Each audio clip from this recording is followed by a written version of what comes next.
Great.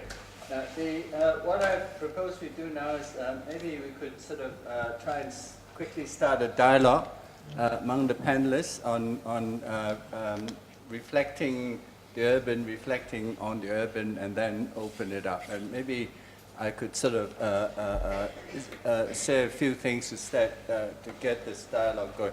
Maybe we'd start with this whole question of speed that Valerie and others are referring to. Maybe the first point to make about speed is that it's essentially paradoxical.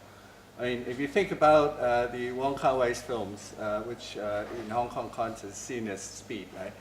Chongqing Express, it begins with this chase scene, but the first word of dialogue in Chongqing Express is what? Stop. Right? So it's like speed and inertia as to go together. Yeah, and you know, and I think a point that Yonghui in other contexts gets made that speed of building in China also together with slowness and bureaucracy and so on. Right? So I mean, these are the paradoxes of speed, and I think they also lead to certain paradoxes of temporality, which is what Michael was getting us towards, right? Like futures, present, but in the case of Shanghai, I mean, you have even a queerer temporality, because one of the forward-looking things about Shanghai is the way in which it looks towards 1920s, 1930s Shanghai as a model, right? So it's like this moving forward to the future is actually a moving towards the past. So it's not as if it's a question of, back to the future. It's really a question of forward to the past. Like Shanghai is a kind of remake, a kind of filmic remake in this way. And Yonghui's, three cities, the sustainable city, ending with sustainable city. It's also the question of a city that we can love. Right? The sustainable, not just in the sense of lower carbon emissions, but producing cities that we can love. And here, I think the one interlocutor might be someone like Roland Barthes, whose language now already sounds a little bit old-fashioned when he talks about the erotic city, and he defines this pleasurable city as the space for an encounter with the other.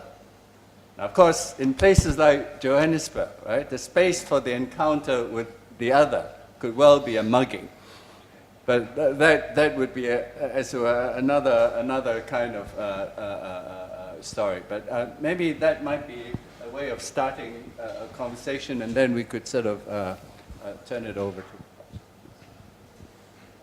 I mean, if you want to comment or talk to each other or whatever. Let me see. We heard a number of very interesting points. It has to do with so maybe that's an angle I can take. It has to do with the notion of time, and it has to do with, of course, the notion of space. The time notion it's been very interesting for me for a while. It has to do with, now we say, that's becoming also old-fashioned if you say China speed. I don't know. But people say that and imagining this speed. And then, of course, you were saying, Akbar, so it's also time notion. Are we really moving forward or backward or doing both at the same time? So I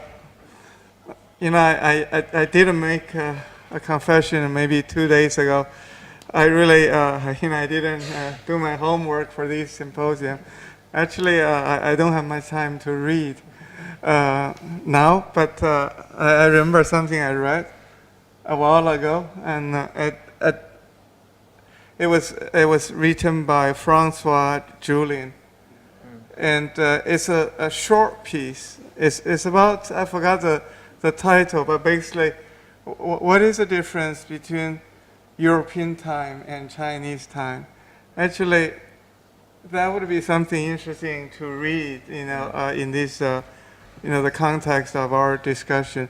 So basically, in the end, first, time and space are always tangled together for Chinese. In our culture, that to single out time is already very Western. But if we have to do so, because then there are very fun examples, such as the notion of universe in Chinese is 宇宙. So one word is space, one word is time. I don't even know which one is which, but that's how it's composed. And then, of course, when you do single out the notion of time, you have to do so. And then the European time is phased, it's segmented. And then the Chinese time is continuous. So that's something actually is very, very important to understand. If you go down the street, no one's going to get philosophical about notions like these. But in their practice, often that you see a reflection of that kind of attitude. So for instance, the notion of a preservation, to preserve, you have to really to divide history in periods. Otherwise, you can't, right? And then, if there is no periods, although there are different ideologies, there are different political, social systems, and so on. But if there are no periods, the notion of the old and the new can't really be differentiated, and then you can't really preserve. So a practice which as an architect, I have a problem with. But, if we talk on a philosophical level, I kind of understand. So in Beijing, because I get confused still today, and we go into a meeting, and then we were told this and that building will be preserved or conserved. And then you come back next day, it's gone. And then they rebuilt it. And then you go like, what happened? They say, well, we preserved the building by rebuilding it. But yet, look, this one is better and bigger and whatever than the previous one. It's, I don't know, I'm too westernized probably to appreciate that. But in a way, and you see lots of that. So that actually goes hand in hand with the notion of, what's genuine and what's fake. It's part of that. I just saw in the newspaper today a fake painting by, I don't know how to translate it into English, 八大山人, he did a fake painting of whose work now is selling for $84 million. It's a fake of Badashan, or Badashan did a fake? The 八大山人 did a fake of some painting. But because the then if time is continuous, it's a later painting versus an early painting. If the cobbler is more skillful, that painting worth even more than, again, that notion. Sorry, I'm going to cut off that. Okay. Michael, so maybe, Michael, it's like, can we locate the still point of the turning well? Which is I'm not sure. I'm not sure. Though I'm interested to hear what other people want to contribute. So I'll be very, very short. But I'm also inspired by the way you're invoking of Francois Julien, and I was thinking as you were speaking, and there's something that might join what you were saying to what Akbar was saying, which is, one of Julien's arguments is about water running downhill, and the notion that when you're thinking about the temporal, and I think it fits with that sense of things being emergent rather than complete, and contingent rather than universal, and the temporal being more continuous rather than fragmented. That part of his argument about the Chinese tradition of water running water running downhill is that notion of continuity and change through a certain kind of progression, so that he makes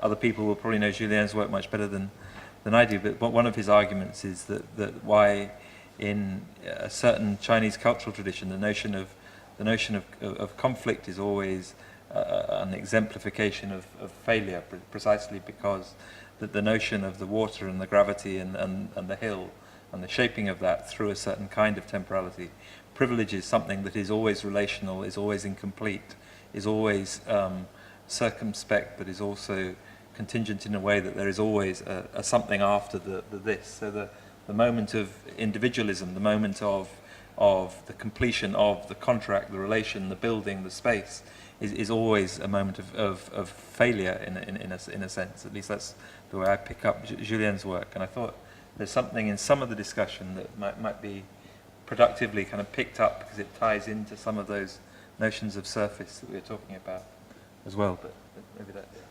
So, would you like to? Maybe to go on with time, I would not somehow oppose them, but maybe Laurent will develop a bit later on this. This idea that the colonial space is a domestication of time, of different time, so that probably, and maybe even more today with globalization, but there are many times in each cities. And this would lead to another fact, which in our daily practice of time, we can have almost have many lives, as many lives as we can activate those different times, which is always surprising in Hong Kong, maybe again because of density and intensity, but whether you're working, you would follow the path and you would think that everybody is following this path of going to work. If at the same time you're going to the beach, or if you're going somewhere else, you would again find another crowd following this direction. And then if you're going shopping, you will find the same crowd, as these kind of multiple layers of multiple actions are activated non-stop, so that the city is in this kind of continual movement, somehow recycling its times through the different use. Well, maybe we can go on till 3:30, and then we come back to this or to more general discussions. But any questions from the staff, comments? I would like to link back to the moving forward to the past and to issues of sustainability that have been raised, because it also ties back to something that happened in the Group E discussions this morning, a discussion about nostalgia, because I think it's very important that we differentiate that realizing what we have lost and trying to create a contemporary equivalent for something that we think we have lost to our disadvantage is very different from nostalgia. The difference could be like the difference between moving the past into the future instead of holding on to the past. And I very much understand your interventions on livable cities in that way, that it's actually not at all even the vegetable gardens and so on is very different from a nostalgic holding on to conditions as we used to have them in villages or something. But as we have also seen with the examples of your architecture, it's really future-oriented also. But one thing that strikes me in the discussions of the last few days, whenever we talk about these issues, categories like affect, happiness, reanimating the human, livable cities, conviviality, and relationality come into play very prominently. And I think this is because all these categories are aware of something that needs to be recuperated at the level at which the city, the urban, affect human lives materially, concretely, in terms of bodies, also including health, but also psyches and psychic health.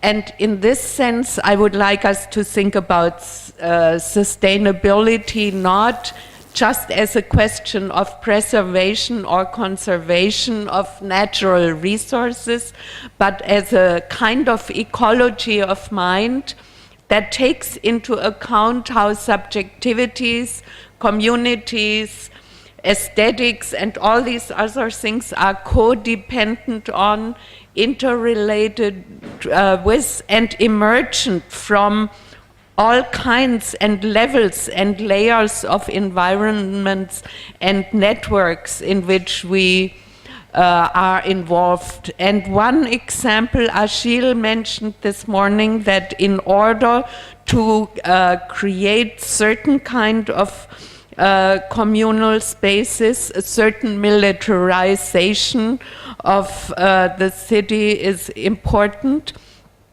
And it reminded me very much of Judith Butler's new work in the precarious, it's in her book Frames of War, in which she takes the precariousness of lives as the center. And I think this precariousness of lives relates not only to wars, but to living conditions more generally. And we could, I mean, I'm thinking about all kinds of things. Zombification of certain populations on the one hand, ghost cities and so on. Everything is related to that notion of keeping something alive, animated, and in that sense, a very large sense of sustainability.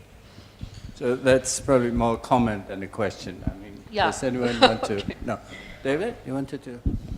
So this both follows on Gabi's remarks and also is conjured by the distinction between police and polish as conditions of the city. And Gabi's remarks about ghost or zombie cities or shadow cities and so on. It strikes me that that there are not that there are both subjects in the city and subjects of the city, made by the city, and there's both present. There's not just presence and absence, presence in and absence from the city, but there's also a kind of present absence in the city, right? And it goes back to a brief conversation Sarah and I had early in the week in talking about who's in the city, who's not, who the city is for, who the city is not, how the city is claimed, who's claiming it, who can claim it, and who's not. And race has not really been named explicitly at all this week. And I think, it's been there implicitly and both implicitly stated but largely unstated. And in thinking about design, I think we need to ask about designing for presence and designing for present absence, and who design is for, and who benefits, if one's to put it in utilitarian terms, from design. How who's doing the polishing actually in any city, right? And and who is being policed and who's doing the policing in the city. And the notion of, I mean, it's interesting that the tropes of militarized societies, as I put it elsewhere, have largely been absent, other than naming it as militarization, so from this week. But there's a way in thinking about the city that invokes the very language of militarization, of policing, and so on, which we haven't much invoked, but it's specific folks who are positioned within the order of or orders of the city, and who the ordering is for. And I think one needs to keep that alive as the politics of design. Not to respond, but to continue on these comments of police and police. And what strikes me on Michael's presentation is actually that you're showing images of the preparation for Olympic Game in London. And I recall very well the day when Beijing received the Olympic Game. We were in Beijing at that time, and what was visible from the city that the authority decided to paint the grass in green. You probably have heard about that. What the London community has done is basically to paint the wall in blue, the sky, or the wall and the sky in blue. Then basically, what happened is that in form of polishing, what we invocating is kind of dream image of what is missing, the missing part, the missing component. And I was also now on the police side. You know, as I know, that at one point Beijing government asked people, citizens, to behave properly and to queue in the bus stop and not to spit anymore, when that was already kind of centuries of practice of not using deliberately handkerchief because this is disgusting, but sneezing and spitting instead, which is a kind of tradition in China. And I wonder if at one point the Londonian will be forbid to use umbrella when it's rain, just to ignore the rain.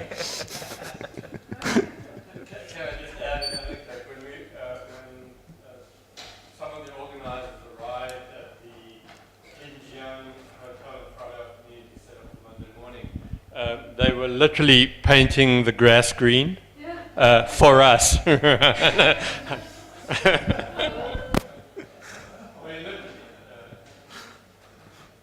you want to comment?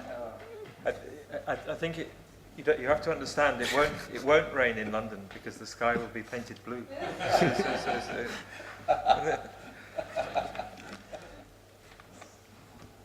Maybe just a quick follow-up comment to what David was just saying. This issue about, like, you know, who has the power to police or to polish, and who has the voice and the authority to do so. In our discussion group earlier, and Gabi already mentioned it a little bit, we talked today also about these issues of, like, who creates the space, who is part of that creationist space in terms of critique. So yesterday somebody in the audience asked a question about isn't also memorizing and being able to memorize and to voice your memories an issue about class, and isn't it a privilege? When we talked about the film screening yesterday of this privileged woman who are able to memorize. And so that tension between who is having access to also criticize the authorities or to reflect on the past or to memorize the past is similarly related to these issues of, like, who is staging or who is framing the more public image of national identity. And so in our discussion we also talked particularly more about other kinds of spaces where the everyday or the more mainstream person perhaps might create. So there is, and Gabi mentioned it earlier, Second Life. One one of those huge spaces where creationist production sort of happens from the bottom up. And so I think it would be really interesting to also talk more about these interrelationships between what is happening in the physical space of the city and these other kinds of spaces where new forms of creation emerge, sort of sometimes from the bottom up, but sometimes also quite structured from the top, when we think about online games and their censorships in China, for example. So I don't know if maybe the panelists have some comments on that, but I just wanted to throw this in there sort of as a follow-up. Actually, yeah, I mean, I can make a comment and relate that to current work that we're exploring with Chinese artist Toph, and she's known as you probably discussed this morning, for having built up online on second line RMB City, which is it's how to describe it? It's a kind of utopian world of what this kind of exacerbation of what China could be, or image of China could be. And we're working with Toph since more than a year on the using this platform to echo a kind of real spaces, and basically the ground that we use is in the US, in the New Orleans, 3 years after Katrina, and we're developing scenarios and within the online platform, but also within the real space, and try to see what's the relationship. Then one of this experience, for example, will be to reenact the second line, not the second life, but the second line, which is a traditional kind of funeral procession in New Orleans, in south of the US, that has been almost abandoned, except in New Orleans. And we're going to reenact that in the savannah, in other city that's kind of Afro-American culture, but that forget it. And the idea will be to develop that online in Second Life, the second line in Second Line, and and to do that also in real, and to see what the relation. Then actually that's one example that we are experiencing now, but there are a lot of artists working on the relationship between real and virtual, definitely. Okay, seems like a good moment to break. Maybe let's break for half an hour. Yes, please. Sorry. Yes, please. Go ahead. Oh, yeah.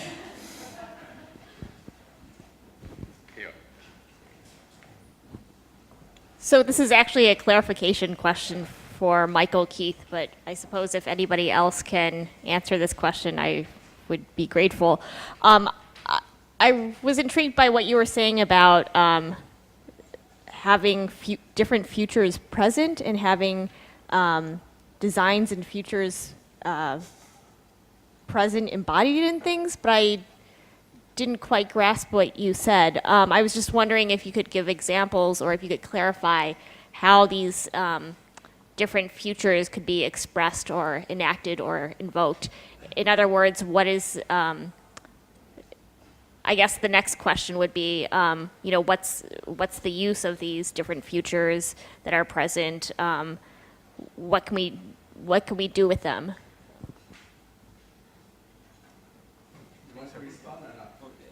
I'm happy to respond, but do you want to take several, or do you want okay. We'll take several comments and questions, and then maybe let's start a general discussion. Would anyone else like to comment or ask a question? Whatever it is. I really like the focus that Valérie and Laurent brought in about the appropriation of spaces, which I think can also bring us to think about the appropriation of terms, which we're doing here, right, in terms of design. And as we are trying to recuperate or rescue critical theory with the idea of design, right, in a broad sense and in a, I think, very complex sense, I think we also have to think about how we design this taking over of design, with what designs, and I'm repeating some of the puns that have been happening, I think, throughout the past days. But I also want to draw our attention to exactly the images, right, that make up or that seem to form as we design this taking over of design. Gabi, I think, earlier has already drawn our attention to some of them.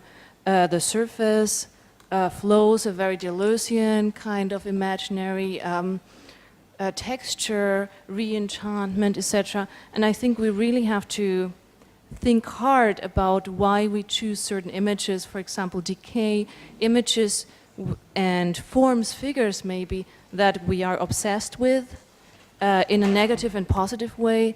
And I think we have to really question this critically.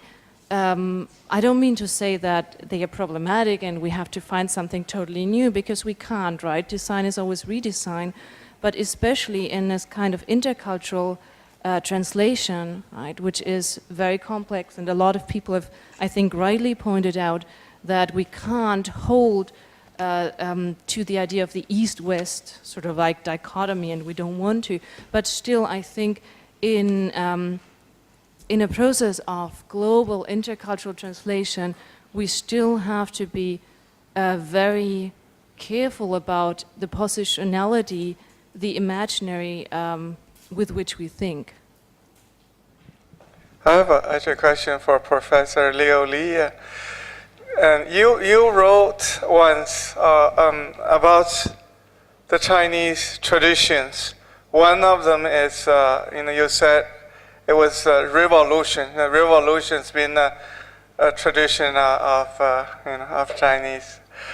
Anyway, I just wonder how you see that. Or do you see that at all in the present wave of urbanization? How the idea of a revolution has been expressed, or not? Would you think there's a real revolution going on now?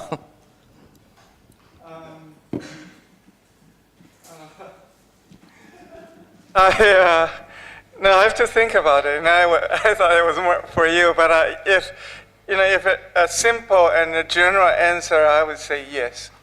So I see it, here and there. It's somehow this kind of a new city, I would almost think is, I have several terms for it, but one of them would be the city of revolution.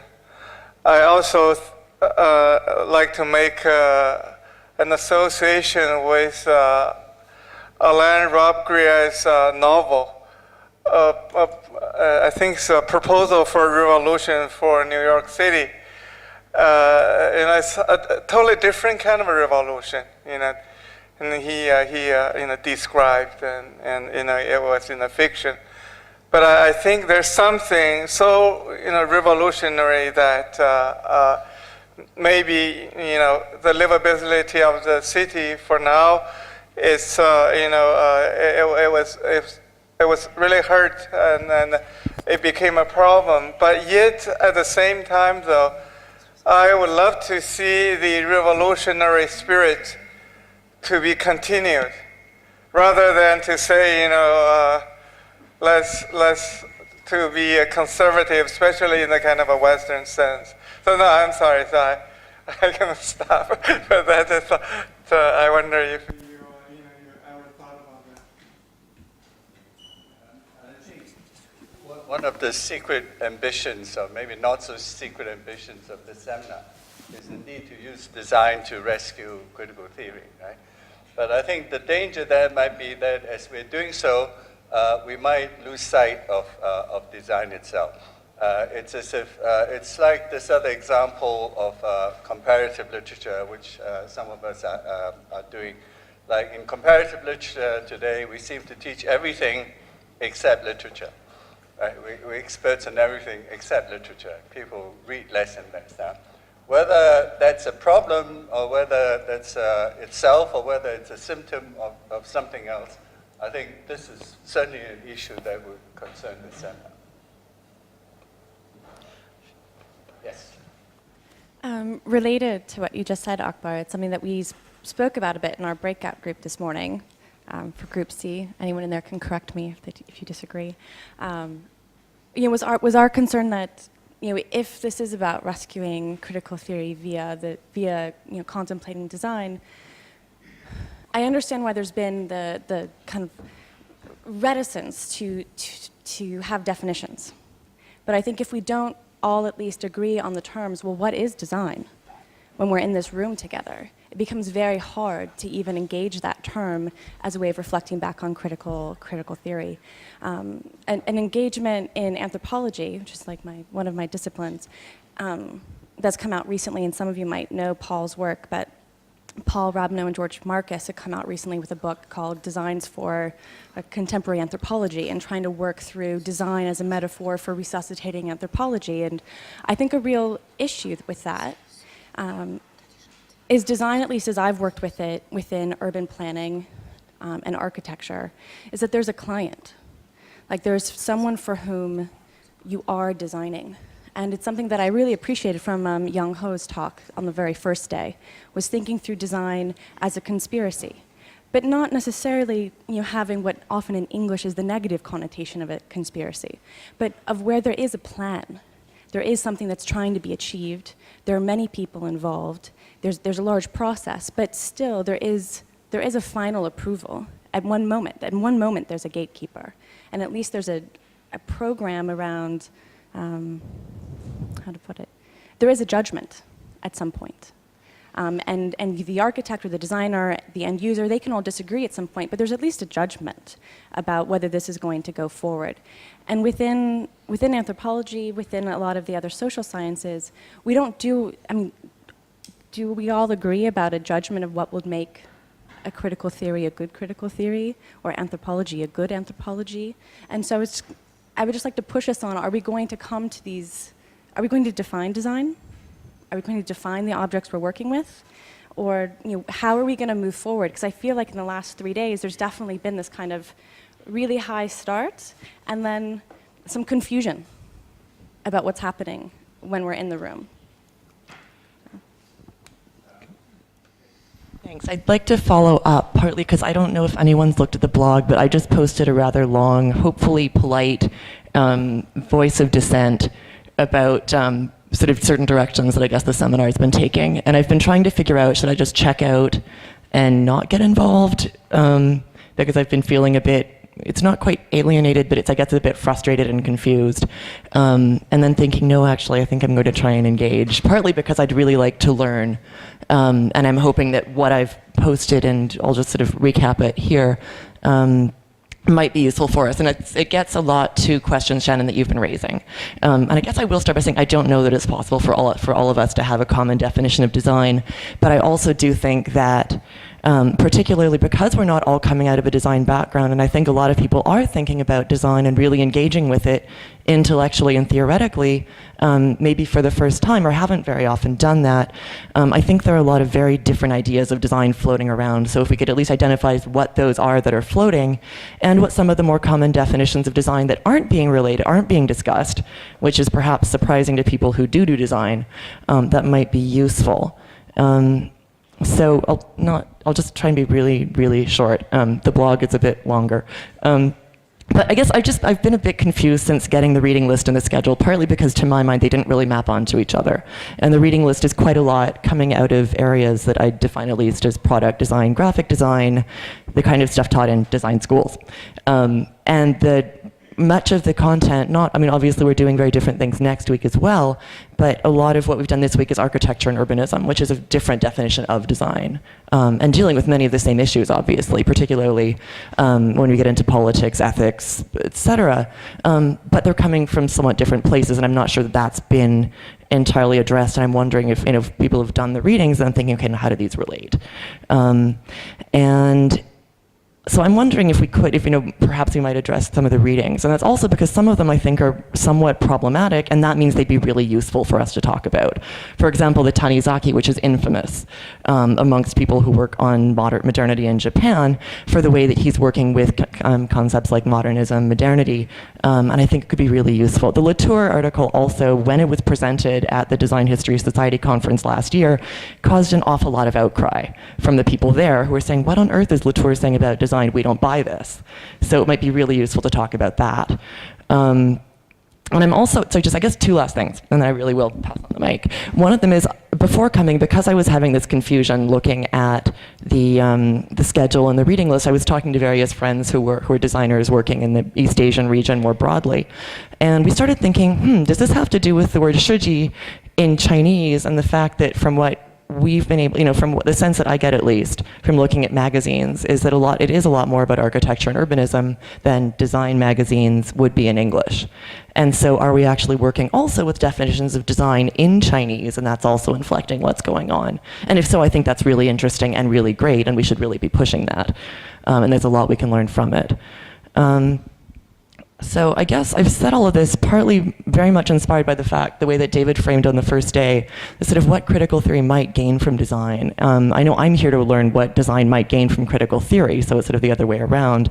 But I think it would be really great if we could look, I guess this is sort of one last thing, and I know we will next week, but at the design of things, for example, or typefaces, or images, or interactions, other areas, and to start to sort of pull out the definitions of design beyond space. I don't know if anything is beyond space, but that's one. And I guess just one final question. Was there any talk of working with anyone from the industrial design department at Tongji University? Or, yeah. I mean, design itself is, I will not venture to define it here because there are many possible definitions, but it's a rather very new discipline. In the academic environment, we're talking about less than 50 years. It's not so old, and the common maybe you. Sorry.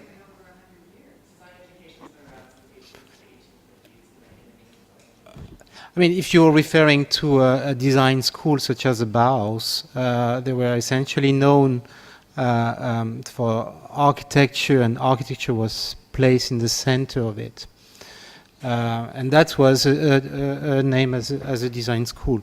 But anyway, as I said, there are many possibilities of defining design. But what we see recently is this discipline emerging and being more and more popular in the large public. And some words come with it, such as lifestyle or whatsoever. And what happened is basically in the last 20 years, it's become more and more open. And for example, I'm from an architectural background, but I teach in a design school, and I teach design theory in relation to culture. And the reason why I move, basically why I shift from architecture to design, is because at one point design becomes more open than architecture. It becomes less technical. It becomes more a plan for thinking the society, for thinking the environment where I'm living in.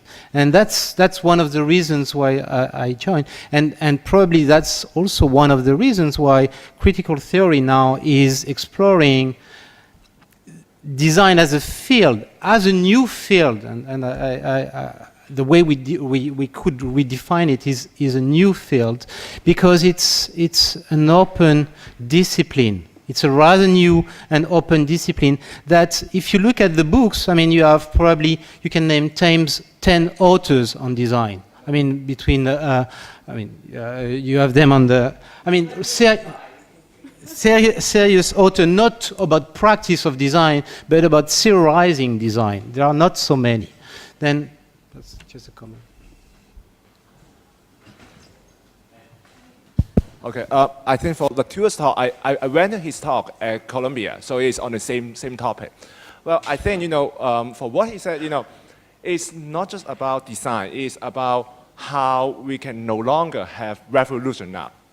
So it's from revolution to what he called, Peter Slaughter did, explicitation.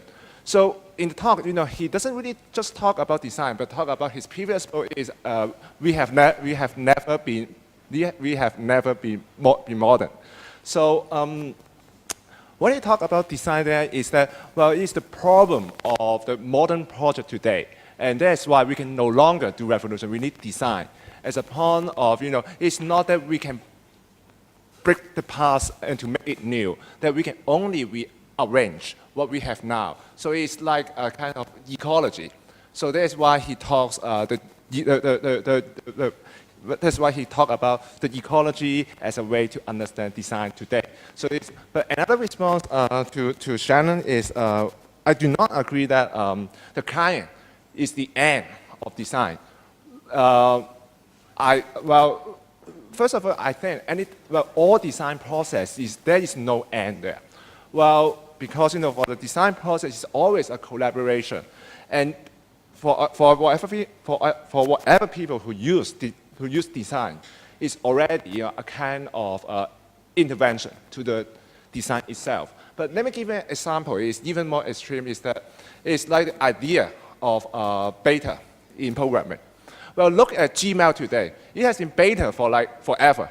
So we do not have an end product of Gmail. So it is in a constant process of changing of itself. So I do not think that we can say that there is an end of design in that sense. So I guess it's the idea of prototype and continuous prototype there. Well, this is a footnote to the use of design to rescue critical theory, because I was not so sure up to today whether critical theory really needed to be rescued or not. But on a more serious note, I think what we are addressing with that phrase is that for a long time, critical theory was a relatively small field at a cutting edge of first it emerged from literature department, from comparative literature departments, but then it spread out and became more and more interdisciplinary, but it also became more and more dispersed. And I thought always that was a good thing, but with the dispersal and with a lot of people absorbing discourses of critical theory, one thing that did happen, it lost its profile as being always at the cutting edge.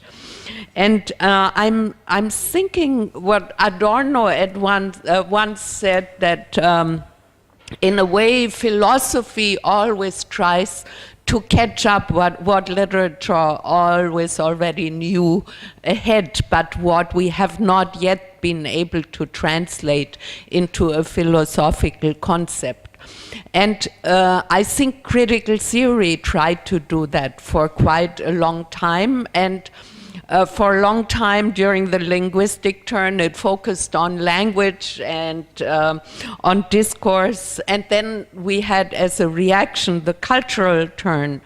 And I think right now we are at a turn that we cannot quite define yet, and I think that is a good thing.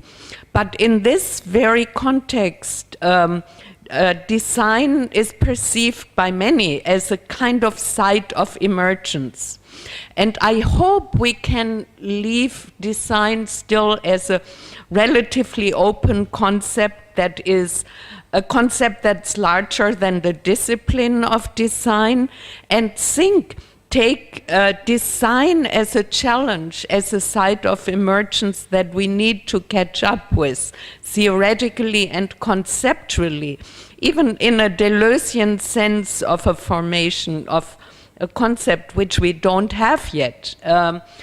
And perhaps the emergence phenomenon, the site of emergence, is somewhere in between and covers the two extremes of what has been called the revolutionary spirit on the one hand, and how we can no longer be revolutionary. This morning, resistance came into the debate as a term quite a bit. I, for one, would hate to relinquish terms like resistance or even revolutionary spirit, because if we would be able to develop something new out of this challenge, then it would be revolutionary, not in an old political sense necessarily, but it would be revolutionizing a certain form of thinking.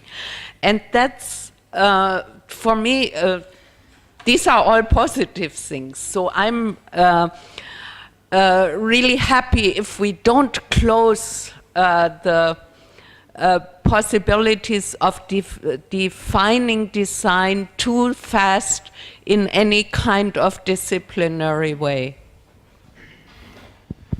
I just wanted to follow up real quick on Anne's point and also what Gabi was just saying, that I think it might be fruitful for us to actually think about design and critical thinking or critical practice and theory, not necessarily something that's, opposing in a disciplinary sense. So I'm coming from a department, from a school that labels itself as technology, design, information school, but it's a very interdisciplinary program comprised of people who come from anthropology, from a design background, from an engineering background.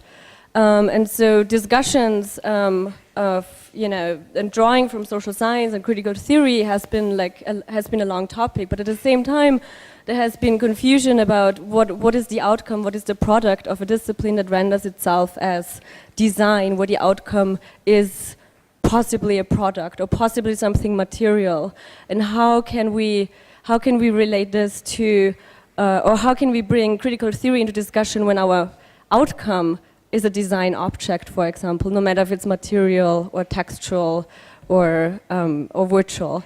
And so I think actually, thinking back about what Sarah brought up about George Marcus and the work he did with Clifford on writing culture and the construction of the subject out of anthropology, these issues are really big also in the design community of reflection on the creation, on who are we as authors and creators. And I think that also brings us back to our discussion around the privileged subject and who is the one who is creating the stories, but not just the stories, but who's also creating the designs. And so I think there's so much overlap in these communities where I think it's helpful to not necessarily see them opposed, but see where those struggles overlapping and how can we draw from one another.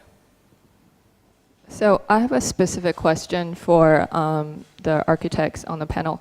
You mentioned you helped to design, also relevant to Professor Chang. The Hong Kong Map Office helped Chao Fei to design Second Life, and I'm not sure what the history of your involvement is in the project, but the project itself has been shown as a contemporary art project around international biennials. Now, that is itself sites of production, which I don't really want to jump into right now. It complicates the kind of work we're interested in. But I want to hear about your maybe conversations with Chao Fei as an artist, because she's not very vocal about some of the problems behind the project when she's being interviewed. So if in your interaction with her, have she or shared information or her thinking about virtual mapping or this virtual identity that's actually quite prevalent in Chinese art and culture? This kind of virtual space, the use of virtual space, this site of production. So I just wanted to hear a little bit more about that. If you have other projects that you've also see the connection with virtual space specific to Chinese visual culture. Yeah, very briefly, if you cannot dialogue with Chao Fei, there is a book the RMB City book, which explains a lot and numbers of things on her blog, which are updated every day. I mean, we have known her since many years, maybe 2002. So she was really, we were all starting somehow practice in the art sphere.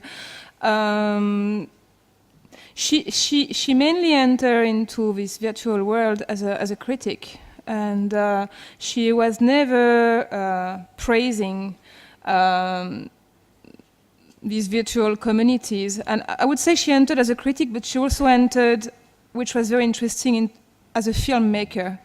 Because one of the first things she did entering Second Life before building up her own island was to film and to explore through the eye of a camera. And if you go there, you know that which is fascinating when you film with your avatar, is that you don't necessarily have to have the camera on your eye. You can put the camera far behind you, and you have this kind of freedom of movement in space, which is going beyond. So I think she was more exploring cinema in virtual space. And then that's, I guess, where she started to develop, because she's never someone which likes to stand by, and started to develop her own environment. And this was done through research. You can see in the RMB City book numbers of domain that she researched and that she borrowed from the real life and compressed, again, like in cinema, as a montage into Second Life.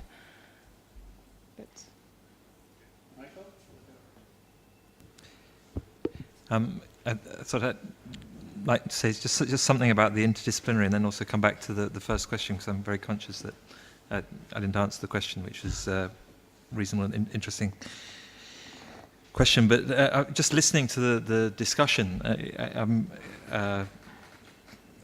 purely as an observation, I think there's something about the way in which we perform the interdisciplinary. And if I was just to push it a little bit as somebody who is ostensibly or putatively a professor of anthropology but has absolutely no qualifications in anthropology at all, and so is, I guess, the V on the Louis Vuitton bag that Akbar was talking about as the fraud or the fake.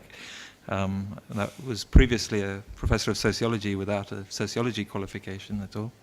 Then I just purely as a matter of biography, I find the nature of the interdisciplinary interesting, but also how it relates to the disciplinary, and there's a slight sense of, if we're not careful, there's in the same way as I don't think we fell into the trap, but there was always a trap as part of the early part of the discussions about the West and the rest, China, or China as an authentic, locally known, privileged sphere, or the West as a hegemonic frame that is placed upon China. And there have been a series of exchanges about how various ways in which the articulations of generic problems then travel. I guess if we're not careful, we also end up in trying to produce the interdisciplinary, almost like a similar trope. And I mean, there's an element, I guess, of if we're honest about it in the academy generally, about trying to. There's a kind of chimeric search for those disciplines that are hot, and a kind of sense of the cold that is ostensibly where sometimes where one lives oneself. And so how you think about that, I think, in terms of how you promote discussion that is genuinely interdisciplinary, is partly about a recognition of the contingent bases of home base, and how we think through how those in turn address agendas. And so how there is something that I think is less hubristic than the search for where is the sexiest discipline of the moment, that is about intellectual curiosity, recognizing that intellectual curiosity produces a kind of exposure in different sorts of ways. So I think in terms, and this is where I just want to come back to the discussions this morning, hopefully in a certain sort of way, that there was a debate that probably many people will have read a few years ago, that in public culture, where I think Achille and Sarah were engaged with a discussion with Michael Watts about the African city. And I suppose the way I read that debate was that was partly a debate about some of the things people have just mentioned just now. I was reminded of it just now, because it was partly almost a debate about the temporality of the city itself, that Watts, who I think is a serious scholar and a decent person, I think, and all sorts of things that are very positive, was trying to argue, I think, that the way in which you should capture the African city ought to be through a candid sociological interpretation of some fairly horrific realities. And part, I think, of Sarah and Achille's response, the way I read their response, was that, yes, but this ignores the importance of the creativity of the creativity of the present and the ways in which certain contingencies produce certain sorts of response, which are interesting politically and aesthetically and practically at the same time. And I think that the piece of work that kind of captures that spirit most powerfully is a book by Malik Simone, which a lot of people here will know, called The City Yet to Come, which is precisely about how that sense of creativity actually potentially opens up new possibilities. And I think, for me, at any rate, and I speak only as from one position in this debate, the sense of that sense of the interplay between the creative, the agency of design and the notion of change produces an intellectual curiosity about the interplay between critical theory and design, which is always partial, I think. But in terms of the specific question that was asked me, just to give a couple of examples, I think there are ways in which you might think about that interface between the everyday and the temporal and the future through different registers. So part of the argument that Malik makes in his book around the African city, for the city yet to come, is that we need to take seriously the foreshortened temporalities through which everyday life of some populations are determined very differently from those of people who can consider a life, a career, a length of time through which their life becomes an object of construction through certain kinds of privileging, in contrast to those more ostracized and excluded, for whom the survival of bare life in the everyday becomes something much more rapidly extemporized. And so those sorts of alternative temporalities of the future that are simultaneously present is part of what I was trying to signal, at least, in terms of the question. But there are kind of fairly banal ways in which that plays out, I think, in thinking about what that means for the interface between architecture, urbanism, and design. Just to give two examples, the one I mentioned the other day was the notion that's sometimes talked about of the subjectivity of the Fongnu, the people who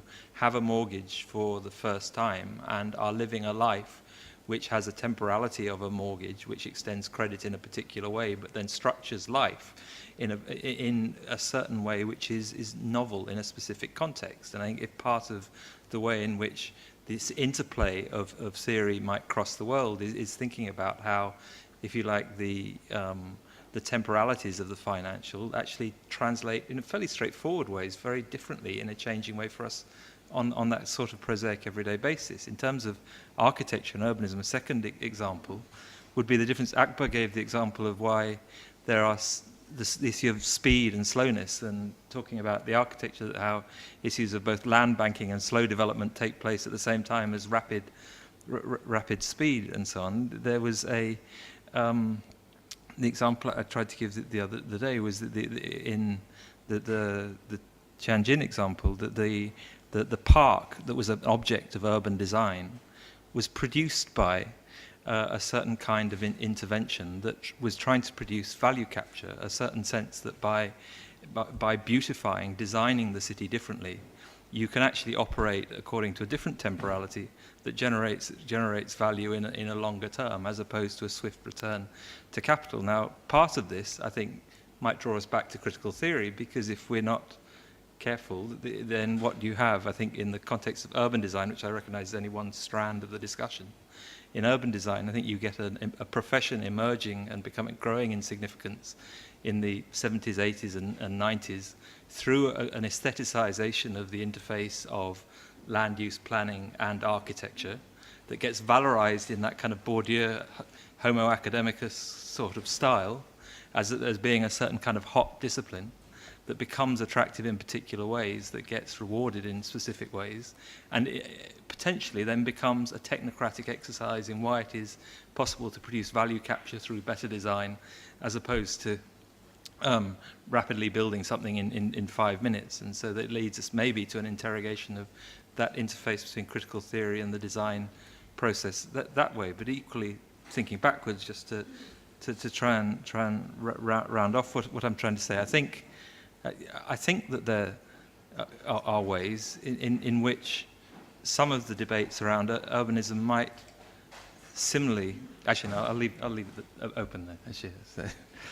I mean, there's this novel by Celine called Death on the Installment Plan, right, which would be an example of that. There were a lot of interesting questions. I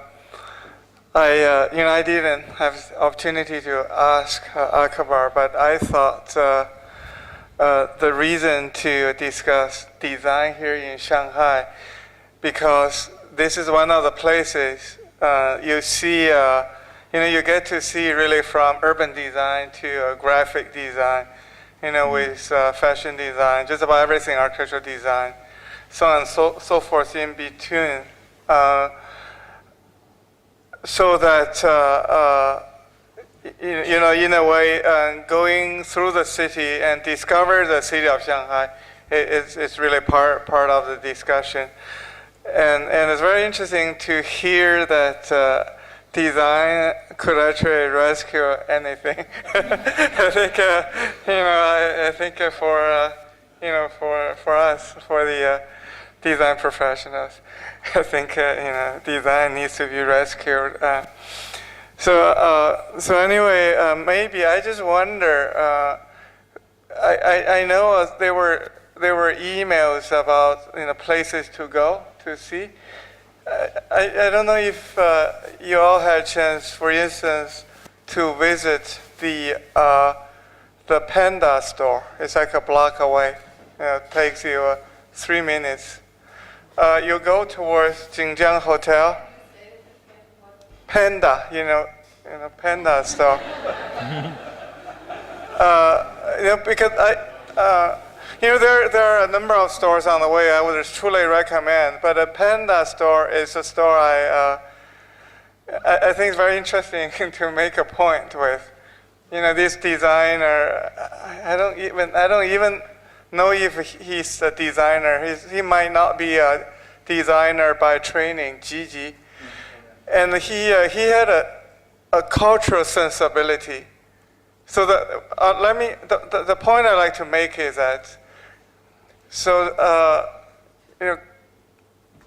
and I know very little about comparative literature, but I think comparative literature, it really is about contemporary culture.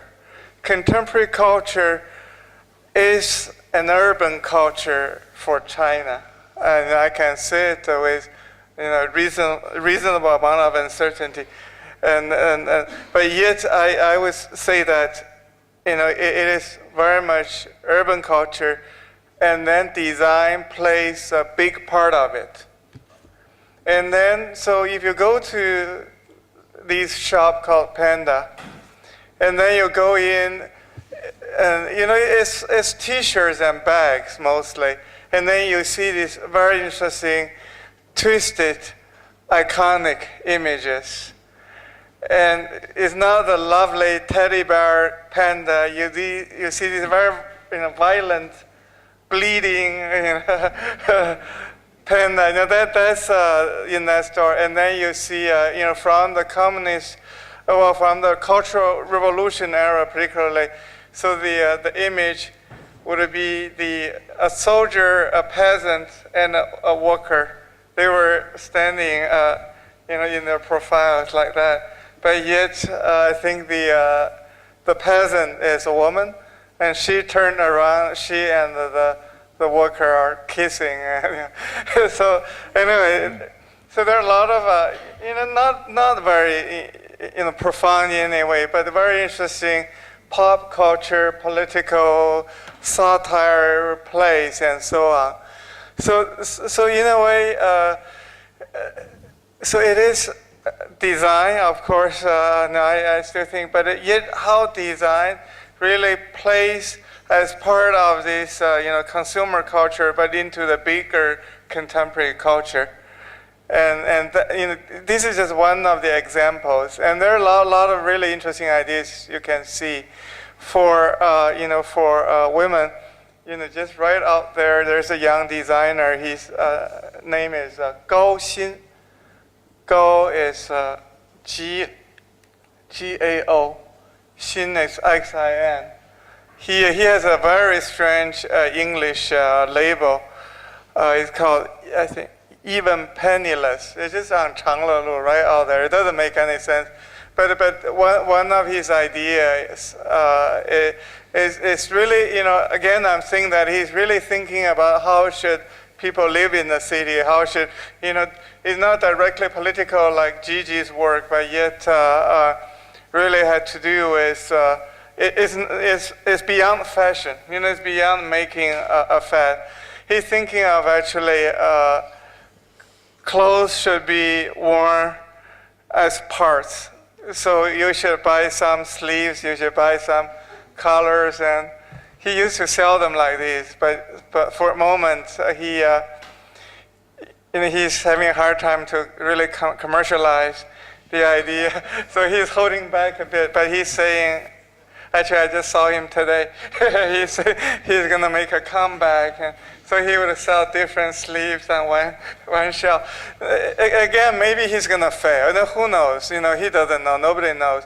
But there's a very sincere and still radical. That's where I think it's important. If he loses, if all of us, we lose that kind of radicalism, revolutionary or not, without that, all we do is like, decoration. That's so boring. So anyway, so he has 2 stores out there, and it's I got paid by these people, of course, to promote their business, and it's pretty interesting intellectually. Although they may, they're not here, they're not presenting their work. They like I had the opportunity to do. So anyway, I can stop here if you need more shopping tips, and email me.